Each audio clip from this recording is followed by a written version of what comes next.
الحمد لله كفى وسلام على عباده الذين اصطفى أما بعد فأعوذ بالله من الشيطان الرجيم بسم الله الرحمن الرحيم وبالوالدين إحسانا صدق الله العظيم. زما د اسلام خوږو عزتمندو دانن واقعاګانې دانن موضوع دا په نور الواعظین کې لسمه حصہ ده د مور او پلار آداب کول داغي احترام کول په مسلمانانو باندې فرض دي. څنګه چې مونږ فرض دی داسې د والدینو حقوق هم فرض دي. نبی کریم صلی الله علیه وسلم مسجد نبوی ته تشریف راوړو او په مسجد نبوی کې یو منبر دی چې د هغې خواته ودرېده.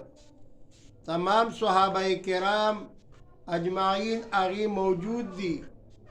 د دواړو جهانو سردارو فرمایل آمین. بیا یې فرمایل آمین. دریم کرتی فرمای آمین. آقای نامدار نه صحابه کرام تفوس کئی ما لک یا رسول الله فداک ابی و امی. نندراتلو سرتاسو نوی عملو یعنی مور و پلار دی زمانگ ستاسو نا قربان شي. نن تاسو مسجد نبوی ته تشریف راوړو او د منبر خواته چې رالی نو درې کرته تاسو امین اولستلو. په دې وجه باندې مونږ پوی که یا رسول الله مونږ په دې خبره پوی نشو. آقای نامدار محمد رسول الله ورته فرمایی ای زما صحابو زه چې کله دې منبر خواته رانږدې شومای جبریل علیه صلات وسلام راغې او زما دې غوږ کې یو خبره کوي. وی ما ته وی چې هغه انسان دی هلاک شي چې د رمضان المبارک میاشت راشي او دغه انسان په الله پاک باندې ځان اونه بخي یعنی الله ورته مغفرت ونکي. آقای نامدار فرمای وی دا خو ډیر بدبخت انسان بی چې د رمضان المبارک میاشت کې رب العالمین د تبخنو نکی. وی ما آواز کو چې آمین. اے جبریل علیہ السلام الله د داسې انسان هلاک. اے صحابه کرامو دویم کرت چې ما امین اولستلو نو هغه مې د څه وجې نه اولستلو چې آقای نامدار محمد رسول الله نوم مبارک واغستی شي. جبریل علیه السلام فرمایی یا رسول الله تاسو باندې درود قدر مونوي یعنی دومره مونوي چې صلی الله علیه وسلم دغه امتی انسان دیم الله هلاک کی. وی ما فرمایل چې ډیر بدبخته بی چې زما نوم اخسته کیږي او د صلی الله علیه وسلم قدر نوي آمین دا دیم هلاک کړي. اے صحابه کرامو دریم کرت مات جبریل علیہ السلام وی اے آقای نامدار ستا اغا امتیان اغا بدبخت انسانان چې مور او پلار دا هغه ژوندي وي او دواړو کې یو بوډاوالي ته ورسي یا دواړه ضعیف عمر ته ورسي دواړه ژوندي وي او دغه انسان خدمت ونه کړی شي یعنی دا مور او پلار ورته بخنه قدر م ونه کي. نو ما ویل چې دا هم ډېر بدبخته دی. ما وفرمیل چې آمین. عرض می دا کولو چې جبریل علیہ السلام خیره کوي آقای نامدار محمد رسول الله صلی الله علیه وسلم امین وی او دا امین دا وجنا رب العالمین دا بدعایی او دا امین نرد کوي. راشي په بیت الله شریف کې چې زمونږ او ستاسو خانه کعبه ده چې یو انسان ډیر ګناهونه وکړي د ګناهونو پیټ یې یوسي او د طواف وکړي او بیا د الله نه سوال کوي نو رب العالمین داسې پاک کی لکه چې دی اوس د مور نه پیدا شو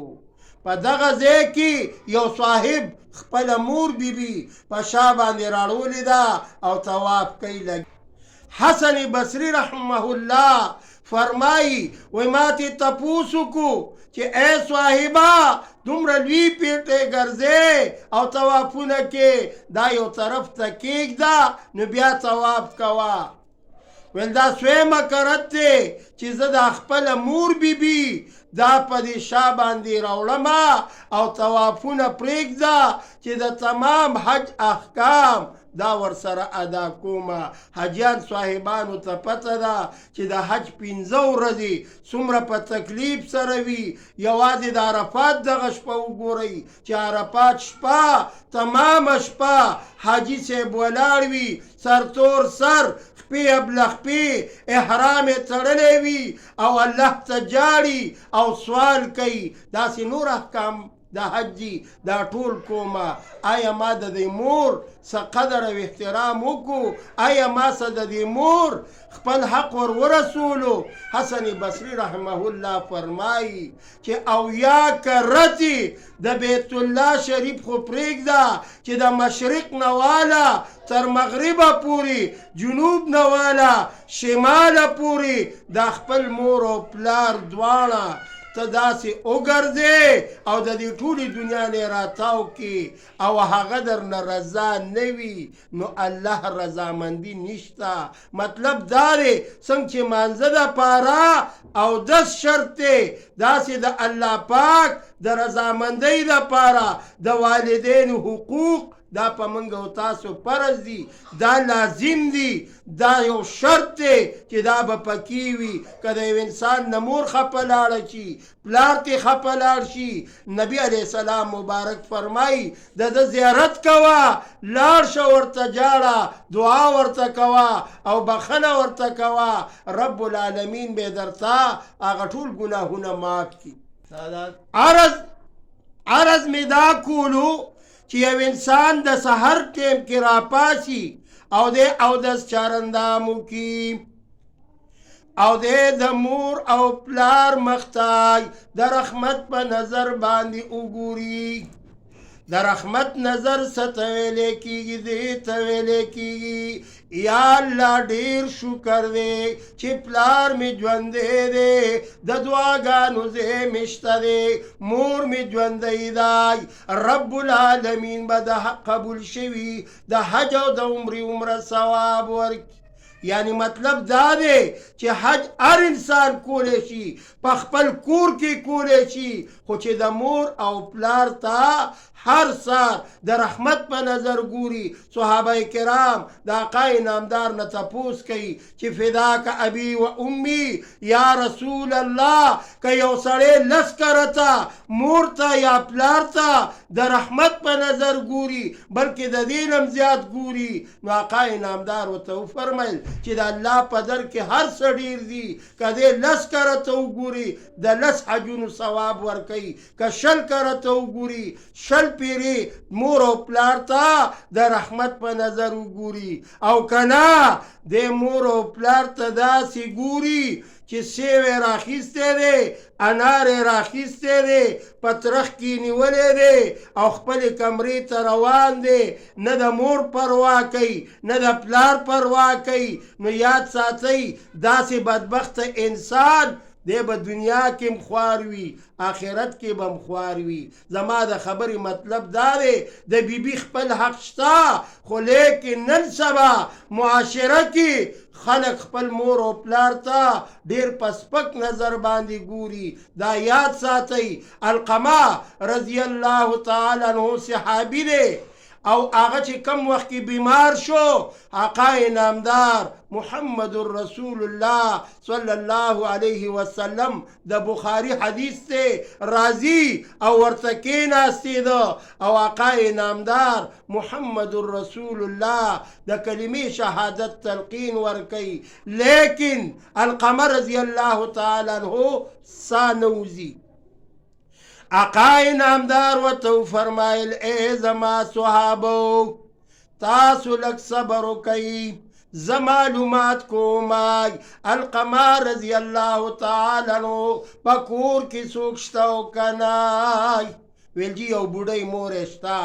ابه یې راوغوښتله ویل ستا بچې څنګه اعمال کوي ویل یا رسول الله د تهجد مونځ نه قضا کوي یا رسول الله حجونه ډیر کړي دي یا رسول الله زکاتونه ډیر ورکړي دي یا رسول الله سخاوتي ډیر دی خو یا رسول الله زمات په معمولی شانې لکه خفګان دی آقا نامدار محمد رسول الله وته فرمایي ای ابی د خپل بچی ته بخښنه وکړه ویل یا رسول الله زړه مې نه غواړي آقا نامدار حکمت کوي ویل لرګي را جمع کوي ای صحابو هغه به یې تپوس کوي په لرګو باندې څه کې یا رسول الله ویل ستا دا بچې اور تودومه او دا پکې اچومه که ته ورته بخښنه نه کې ویل ولې ویل د جهنم اور دا زما امتي دی